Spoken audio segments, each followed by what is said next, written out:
All right, well, kind of was thinking about my arch nemesis, the critical weed-free period, and how this concept is really holding back U.S. farmers, at least. But also want to give you an update on the corn. Starting to feel positive again, Really sucks, running rotary hose and tine weeders and the interseeder hitting some corn, and I wish I had precision equipment so bad, but now I start feeling positive again because, it starts looking good.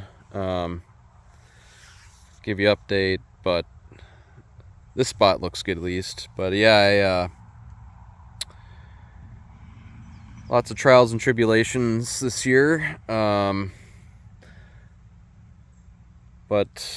a lot of the spots, the buckwheat's coming in all right. The whole idea here is, the high clearance crimper is going to save me. I don't have a thick enough canopy this year, really. I did lower my seeding rate, but also had some emergence issues a little bit, and killed some with the tine weeder, running it when stuff wasn't all the way out of the ground, or some of it wasn't big enough to take it, and then beating it up more, and then just interseeding. It'd be real nice if you had some 3-point mounted interseeding toolbar with, camera guidance would be amazing. Or GPS.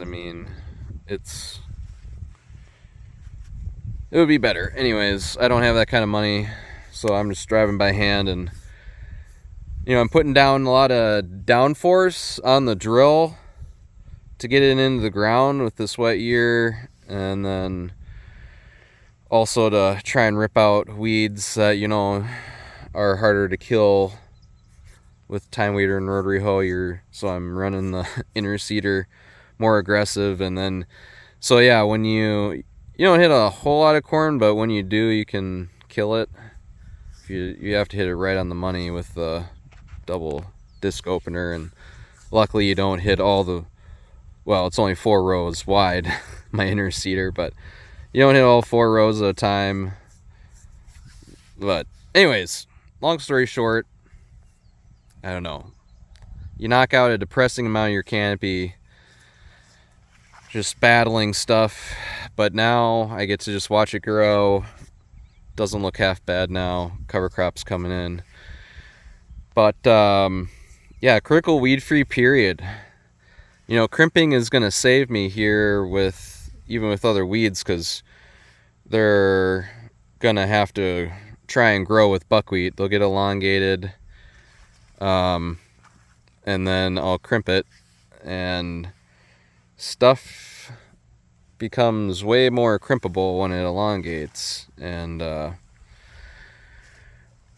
that, I guess, is related to critical weed-free period, because it's just pounded into farmers' brains to an alarming degree that you can't have anything growing out here with your corn. Otherwise, it's taking yield, blah, blah, blah. And sure, that's true if you just let it grow and it's a bunch of very unhelpful weed species that are just really great at sucking nutrients out of the ground. And sure, yeah, you're going to have more competition and whatnot, but the critical weed-free period put this ideas in people's mind, and I tell you, they take it to a crazy degree where you can't have a single freaking little speck anything growing even late into season when stuff's going to canopy. But anyways, the critical weed-free period studies, you know, I don't know if that's what hammered in people's brains, but basically those studies, you know, it was no weeds, then just let the weeds grow. Or for some reason they also did, you know, let the weeds grow from a certain point. And they did do different type of weeds, but definitely not all. They didn't do buckwheat. They didn't do sun hemp. You know, they didn't do mustard. I don't think even wild mustard. But, and it was either let them grow, you know, either you screw it up, or let it grow and then manually remove all of the weed plants from the field at another point. And it was supposed to like simulate, I don't know, spraying stuff out again or something. I forget. I should really read them again, but I'm so busy. It's just like farm or veg out on YouTube videos. But anyways, neither of those things are remotely close to growing a companion cover crop and incorporating it back into the soil via, you know, feeding earthworms basically by smashing it down, killing it, like having it compost in situ, as they say in scientific terms, in place. And then I think be very interesting, you know, doing a differently timed crimping. That would be, oh boy, let's do that study. But I'm pretty sure it's just when, you know, this nice green residue, low C to N ratio stuff disappears, you want that to be happening right around, you know, tassel grain fill basically. And I would think you can get higher yields from that. You know, certainly get higher soil health and carbon sequestration and soil biology.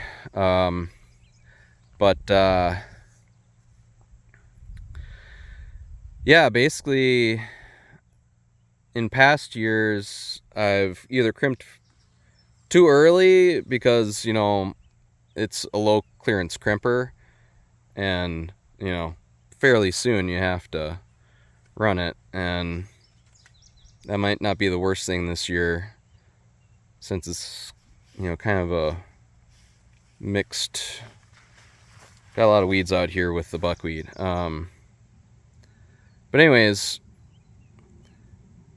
you know, the high clearance crimper, I gotta build that and I gotta make it work because that's gonna be just gonna make this whole thing so much easier than shading out with a corn canopy, because you have to have a really dense corn stand, you know, pretty much to an almost, unless you get it just right, you know. But me here taking out chunks of corn stand left and right, you know, I don't always got that.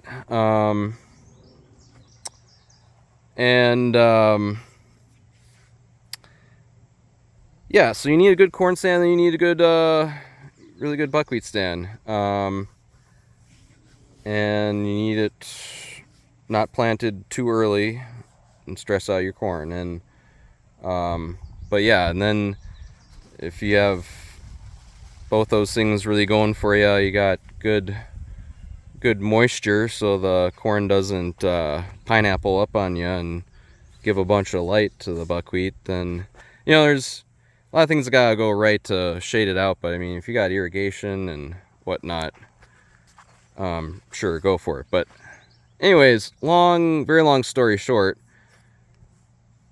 shading it out can work, but it also doesn't happen at the right time. Like, I want to come in here with high clearance crimper right around pollination. You know, shake that pollen around, and well, more importantly, just get stuff smashed onto the ground at the right time.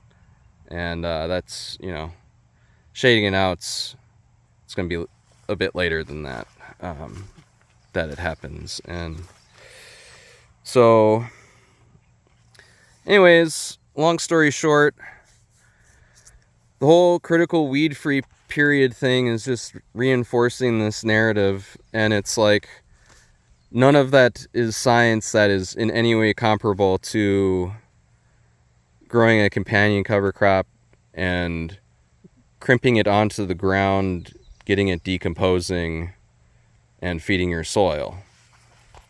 They didn't do that whatsoever. It was let them go, we'll see what you get for yield, or go out there with people and physically pull all the weed plants at some point. I don't even quite know when. Measure that. I guess just, yeah, simulate spraying out weeds. I don't know. But anyways, it's, yeah, that's why it's scary to people. But, you know, looks pretty healthy. I should probably, you know, I wish I could do like tissue tests or sap analysis or whatever, and, you know, get that back and load up some, you know, like iron or whatever the hell you need and spray it. But those fertilizers aren't really available. I mean, I need to learn more about making them myself, but even then it's really hard to get it certified organic. So, because boy, homemade fertilizers, that is oh boy, you're gonna get in some, not that it's technically not allowed, they just really want to, are skeptical and want to dig into it.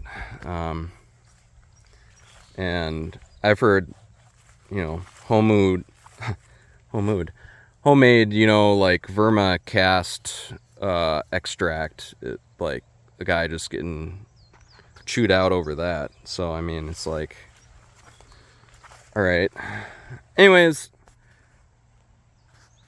I'm starting to feel positive again, and we're gonna get this frickin' high clearance crimper made. We'll get back on that build video, or I'll probably just make a video when I get done, because I'm just gonna be scrambling per usual. Anyways, Hakuna Matata.